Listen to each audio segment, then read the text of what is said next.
Hi friends, welcome to Human Biology in Tamil. Today we are going to discuss about transport of material across the cell membrane. அப்படின்னா என்னென்னா ஒரு செல் மெம்பரேனில் எப்படியெல்லாம் materials R சப்ஸ்டன்ஸை transport பண்ணுது, எந்தெந்த வகையிலெல்லாம் transport பண்ணுதுங்கிறது தான் இந்த வீடியோவில் நம்ம ப்ரீஃபாக பார்க்க போகிறோம். First point, motion of the substance in and out of the cell. Motion means movement of the substance in and out of the cell. உள்ளேயும் எடுத்துக்கும் வெளியேயும் அனுப்பும். Okay. Second point, cell membranes are selectively permeable. Cell membrane வந்து எல்லா மெட்டீரியல்ஸையும் எல்லா சப்ஸ்டன்ஸையும் உள்ளே எடுத்துக்காது, select பண்ணி தான் உள்ளே எடுத்துக்கும், பெர்மிட் பண்ணும். Okay. 2 types of transport mechanisms இருக்குது. One is passive transport, second one is active transport. passive means required no energy. இங்கே எனர்ஜியே தேவையில்லை. ஒரு செல்லில் இருந்து மெட்டீரியல்ஸை மூவ் பண்ணி எடுத்துகிட்டு போகிறதுக்கு, ஃப்ரம் த செல்லுக்கு எடுத்துகிட்டு போகிறதுக்கு இங்கே எனர்ஜி தேவைப்படாது. அதுதான் passive transport. Molecules move in response to A concentration gradient. ஒரு மாலிகூல்ஸ் மூவ் ஆகிறதுக்கு மெயினாக என்ன தேவைப்படுதுன்னா கான்சன்ட்ரேஷன் கிராடியன்ட். கான்சன்ட்ரேஷன் கிராடியன்ட் அப்படின்னா என்னென்னா, ஒரு 2 சைட் ஆஃப் மெம்பரைனில் இருக்கிற பிட்வீன் த ஸ்பேஸ் அதில் இருக்க கான்சன்ட்ரேஷன் தான் கான்சன்ட்ரேஷன் கிராடியன்ட்னு சொல்லுவோம். A concentration gradient is a difference between the concentration on one side of the membrane and that on the other side of the membrane. Okay. passive transport mechanisms only movement substance along concentration gradient. அதாவது passive transport mechanism எதை base பண்ணி இருக்குது அப்படின்னா concentration கிராடியண்ட்டை base பண்ணி தான் இங்கே இருக்குது. Okay. Substance move from one area higher concentration to a lower concentration. ஒரு ஏரியாவில் இருக்கிற ஹை கான்சன்ட்ரேஷனில் இருந்து தான் லோ கான்சன்ட்ரேஷனுக்கு போகுது. அதுதான் passive transport. Okay. Next point, passive transporட்டில் 2 types of mechanisms இருக்குது. ஒன்று diffusion, second one is osmosis.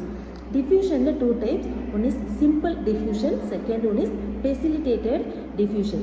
diffusion அப்படின்னா என்னென்னா, ஒரு movement of solute molecules from high solute concentrationல இருந்து low solute concentration, from high solute concentrationலேருந்து low solute concentrationக்கு மூவ் ஆகி வர்றது தான் நம்ம diffusion அப்படின்னு சொல்கிறோம். ஓகே. சிம்பிள் டிஃப்யூஷன் அப்படின்னா என்னென்னா, சப்ஸ்டன்ஸை டைரெக்டாக செல் மெம்பரைனுக்கு பாஸ் பண்ணும், அதுக்கு பேர் தான் simple diffusion. Okay. Sell membrane has limited permeability to sell membrane. நான் முன்னாடியே சொன்ன மாதிரி தான் செல் மெம்பரைன் வந்து எல்லாத்தையும் உள்ளே எடுத்துக்காது, செலக்ட் பண்ணி தான் உள்ளே எடுத்துக்கும். அதுலேயும் லிமிட்டட் பெர்மியபிலிட்டி தான் அது கொடுத்துருக்கும். ஓகே. அதில் என்னென்னலாம் உள்ளே எடுத்துக்கும் அப்படின்னா small polar molecules, water and ions, இதெல்லாம் அமோனியா, இதெல்லாம் உள்ளே எடுத்துக்குன்னு சொல்கிறாங்க. Okay. Motion of water across the membrane is known as osmosis. அதாவது ஒரு மெம்பரைனில் வாட்டர் வந்து கிராஸ் பண்ணுச்சுன்னா அதுக்கு பேர் தான் ஆஸ்மோசிஸ் அப்படின்னு சொல்கிறாங்க. Low concentration to high concentration. அதாவது டிஃப்யூஷன் அப்படிங்கிறது high concentration to low concentration. அதுவே ஆஸ்மோசிஸ் அப்படின்னா என்னென்னா low concentration to high concentration, அப்படியே ஆப்போசிட்டாக இருக்கும். Okay. Next facilitated diffusion. Facilitated diffusion அப்படின்னா என்னென்னா, substance must pass through the transported proteins to get through the cell membrane. அதாவது டிரான்ஸ்போர்ட் பண்ணுறது எதை பண்ணுது அப்படின்னா ப்ரோட்டீன்ஸை, அது எது வாங்கிக்குது உள்ளே எடுத்துக்குது அப்படின்னா செல் மெம்பரைன் தான் எடுத்துக்குது. செல் மெம்பரைன் முன்னாடி சொன்னது தான் செலக்டிவாக பெர்மியபிள், செலக்ட் பண்ணி தான் உள்ள பெர்மிட் பண்ணுது. Carrier proteins bind to the molecule that they transport across the membrane. ஒரு கேரியர் ப்ரோட்டீனை கேரியர் உள்ளே எடுத்துக்கிட்ட ப்ரோட்டீனை பைண்ட் பண்ணுற மாலிகூல் கூட தட் டிரான்ஸ்போர்ட் தி செல் மெம்பரைனுக்கு டிரான்ஸ்போர்ட் பண்ணுது. இந்த கேரியர் ப்ரோட்டீன்ஸ் எங்கே போய் பைண்ட் ஆகுதுன்னா ஒரு ஸ்பெசிஃபிக் மாலிகூல் கூட பைண்ட் ஆகினா ஃபெசிலிட்டேட் இட்ஸ் பேசேஜ், ஒரு வேவை க்ரியேட் பண்ணுது. இதுதான் facilitated diffusion. Okay. Next second one osmosis. Osmosis அப்படின்னு நான் முன்னாடியே சொல்லிட்டேன். ஆஸ்மோசிஸ் அப்படிங்கிறது ஒரு low concentration to high concentration போகிறது. Osmotic concentration is determined by the concentration of all solutes in solution. அதாவது எல்லா சொல்யூட்ஸில் இருக்கிற கான்சன்ட்ரேஷனை டிட்டர்மைன் பண்ணுறது தான் osmotic concentration. Okay. Next active transport. First நம்ம பார்த்தது எல்லாமே பேசிவ் டிரான்ஸ்போர்ட். இப்போ second one active transport. Active transport அப்படின்னா என்னென்னா, இங்கே ஆக்டிவாக இருந்தால் என்ன ஆகும், நம்மளோட எனர்ஜியெல்லாம் வேஸ்ட் ஆகும். அப்படியே ஆக்டிவ் டிரான்ஸ்போர்ட். இங்கே எனர்ஜி தேவைப்படுது. பாசிவ்ங்கிறது சைலன்ஸ், அங்கே எனர்ஜி தேவைப்படாது.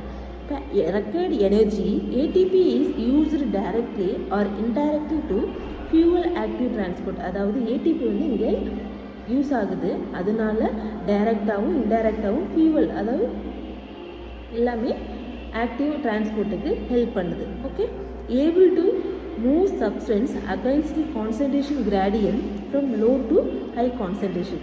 இங்கே என்ன ஆகுது அப்படின்னா கான்சன்ட்ரேஷன் கிராடியன்ட் அதாவது சப்ஸ்டன்ஸை எப்படி மூவ் பண்ணுது அப்படின்னா பாசிவ் கான்சன்ட்ரேஷன் கிராடியன்ட்டுக்கு அகெயின்ஸ்டாக மூவ் பண்ணுது. against the concentration gradient from low to high concentration. Concentration gradient passive transportல எப்படி இருந்தது? high concentration to low concentration. active transportல என்ன இருக்கு? concentration gradient against மூவ் பண்ணுது, low to high concentration. next bulk transport. இதில் ரெண்டு transport mechanisms இருக்கு, ஒன்று passive, second one active. ஆக்டிவில் bulk transport it occurs both inward and outward, ரெண்டுலேயுமே உள்ளேயும் வரும் வெளியவும் போகும். இதில் ரெண்டு டைப்ஸ் இருக்குது, ஒன்று எண்டோசைட்டோசிஸ், எக்ஸோசைட்டோசிஸ். எண்டோ மீன்ஸ் என்ன? சப்ஸ்டன்ஸு உள்ள இன்சைட் ஆஃப் தி செல் உள்ளே வர்றதுக்கு பேர் தான் endo. Endo means inside. Okay, exocytosis அப்படி எக்ஸோ மீன்ஸ் வெளியே போகிறது, movement of materials out of the cell. Okay, எண்டோசைட்டோசிஸில் டூ டைப்ஸ் இருக்குது, ஒன்று phagocytosis, second one pinocytosis. Phagocytosis அப்படின்னா என்னென்னா ஒரு சாலிட் பார்ட்டிகுலேட் மேட்டர், ஒரு சாலிட் மெட்டீரியல்ஸ் அதை எடுக்கிறது தான் இந்த செல்ஸ் டேக்ஸ் இன்டி, அதாவது செல் உள்ள போகிறது ஒரு சாலிட் மேட்டராக இருக்கும், அதுதான் பாகோசைட்டோசிஸ். பெனோசைட்டோசிஸ் அப்படிங்கிறது என்னென்னா ஒரு ஃப்ளூயிட் கண்டென்ட் சப்ஸ்டன்ஸ், அதுதான் பெனோசைட்டோசிஸ். இது உங்களுக்கு புரிஞ்சிருக்குன்னு நினைக்கிறேன்.